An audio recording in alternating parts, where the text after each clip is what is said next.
Okay, mo ni siya. Unsa ni siya nga okay? Oh. Ang usa ka okay is unsa man? Man plus okay, okay plus ra. Nya ang tao naghimog PI, unsa nang PI? People's Initiative. Ilang gihimong gisabong nila ang mga manok. Mo nang mga tao karon sa bungiro. Sabantay ka?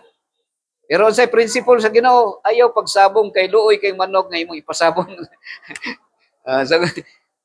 So duha ka pagkaon. Kung mabihag na, man plus okay, ang usa okay plus ra. So asa may gihatag sa Ginoo nga kanon nato? Mamaida. O kada ra yung pagka kanang wala nato patya, no? Kanang non-killing diet. So mo ni siya ang so mo ning event ngano na change ang diet sa tao after Noah's flood. Wala himua ang mga animal para kanon sa tao.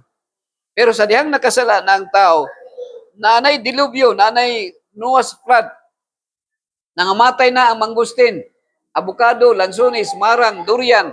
So tanang mga plants, nangamatay na. So gi-allowed sa Ginoo nga mukaon na og animals. So mao na nga dili na nanay manok, di ba? Nasa drawing nanay manok, nanay isda. Kaon na tag-isda. Unya na po'y gingon nga you are what you eat. Ang ilang mga height sa una tagas po ang ilahang edad. Kaya ang ilang mga pagkaon, mangustin, avocado, lansones, marang, durian, taas ilang height. Ang ilang lifespan, dugay sila mamatay. Pero karon ato instant naman, instant noodles, dali ra ta mamatay. Di ba? Nya ang atong pagkaon karon manok, may lagbisaya. Kay panahon sa basketball, kusog ka mo rebound, kusog ka mo lupad. Unya kung 45 days nga broiler, maglisod og lakaw. So kita nga nagkaon, maglisod pud og lakaw. Unya atong height mubo sa, no? Tanaw, mubo ang height dire. Nara dire ang height murag taga tuhod lang ta sa mga antediluvians people. Okay, so muna si mga higala gison. So na mga antediluvian cage. Okay, so muna siya. Sa edad, mo nang edad mga higala, no? Ang edad nila kung i-compare na to, no? Okay? Si Kwan, ang pinakadaas og edad si Methuselah 969. Pero kita karon 69 patay na ta, no? Ang uban. Pero kung makaabot og 70, swerte. 70. Pero actually, wala man na nagmatter kung taas o mubo ang atong edad. It's a quality of life.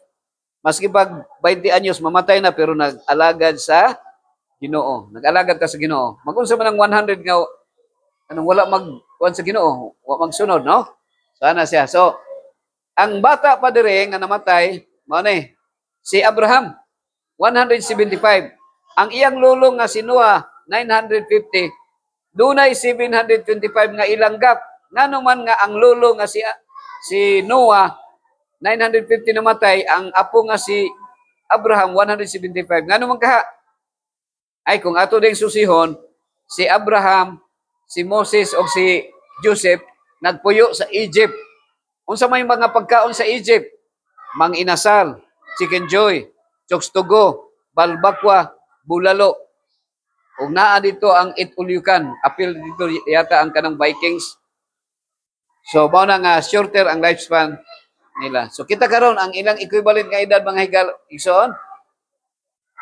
Pana? Bata pag yun ang idara mga igsoon, no? Na edad. Okay? So, ang realidad, mao ni realidad ha. Naay truth. Unsa nang truth? Kamatuoran. Mukaon ta. Pero kung i-plus gani ang error, unsa nang error? Kanang gikutluan natong kinabuhi ang atong atong gikaon, kanang ginapatay siya. Nasa kitag sufferings. Ay sufferings. Kana bitong mukaw mo kanding sa kuno, tawo mo kanding. Pagkaon nimo kanding. Ang kanding wala man ka masuko sa kanding. Pero ang kanding nasuko wala. Nasuko sa nag-ihaw. Naay feelings na nasuko, di ba? So ang kanding masuko, mag-uol, pwede pod malipay o pwede pod kanang mahadlok. Ano na siya? Ya ikaw nga tao, mao gyapon ang feelings. Ang kanding nay mata, nay ilong, nay baba, nay dalunggan, nay kidney, nay kasing-kasing, ikaw na asad. So pareho ra ang kanding sa ato Meaning to say, pagkaon na to sa ila, murag gyapon tag cannibals. Kaya naman sila feelings. So ako ra nang giko ang ano. Now we need to kanang hinahinay lang tag change. Hinahinay lang tag change. No? Kundi man yun nato malikayan. Kay terror man siya. Ang kanap itong mga manok, ang pagtanaw sa mga manok sa to, mga terorista. Kay permita mo atong pinongs, nga pinongs. Pinunggutan og ulo nga mga manok, di ba? Hadlok ang mga manok sa to, permi. Naay ko diri akong ikaw na, okay? So dapat ka na ratong kuano mga higala, okra lang. Okay. Payat pa ko niya. So naigingon diri sa Bible. If you diligently hear the voice of the Lord your God and do what is right in His sight, so unsa daw ay mo na to, ang maayo sa mata sa Ginoo, give ear to His commandments and keep all His statutes. Atong sundon ang iyahang tulumanon. Nga naman nga ang kalibutan nato kaguliyan kay wa man nagsunod ang tao. Pag-ingon sa Ginoo nga ayaw pagpangawat, ang tao kawatan man.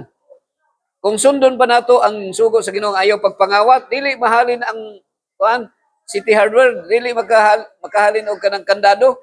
Nga naman, ang atong balay pwede na walay sira. Kay walay tao nga kawatan. Pero karon kay na may kawatan, hadlok ta. Usay ang mangawat gani sulod ra kauban sa balay kawatan. Nakoy nahinumduman ako Ma'am Aida nga naibalita ba, joke lang to. Gitulis ang bangko, gitulis. Pagtulis sa bangko, pagtulis sa bangko, nagbahin tong mga nagbahin tong mga hold upper, ang mga tulisan. Tag 20 mil sila. Tag 2 million, napulo sila, tag mga 20 million man tong nakuha nila siguro. Pero iyap-iyap nila, sige lang, mahibawan nato kung pila gyud ni atong nakuha. Pero ilang ibahin-bahin. Oy, kay pag balita na sa radyo kay 100 million man ang nawala. So pila lang ang ilaha. Ang ilaha siguro mga 20 million lang ang ilang nakuha. Siya nga 20 million raman nila itong nakuha nga kwarta. Ngano mga gibalita 100 million man. Ang 80 million tuadi sa manager at tuadi sa kuan. Naday sa nagkuha sa bangko, so mas dako pag kwarta niya. Wa pay hago tong manager. Wa pay hago dai kay wala maghago sa pagpanulis pero nakakwarta. So kawatan gihapon. Kita tanan kawatan kita. Agri ba ka ng Ma'am Ako insulti sa imong Ma'am Aida. Ang sala ni iba, gikaon niya ang gidili sa Ginoo. Pag gidili sa Ginoo, imong kaonon, kawat na siya. So kung naay mga gidili nato, gidili sa Ginoo niya atong gikaon nangawat ta. Naa sa Leviticus 11, 7 ug 8, ang baboy bisag buak ang iyang kuko apan wala magapangusap, mahugaw kini alang kaniyo. Ayaw sa unod niini ayaw kamo pagkaon. Bisan sa paghikap sa iyang pateng lawas, mahugaw kini alang kaniyo. So kung gikan karon nagsige gyapon tagkaon og karning baboy, matawag ta nga nangawat. Pero kung muundang na ta, at least naghinulsol ta, kini undang na ta. So, naingon diri ha, I will put none of the diseases on you which I have brought on the Egyptians, for I am the Lord who heals you. Ang Ginoo ba naghatag og sakit? Dili.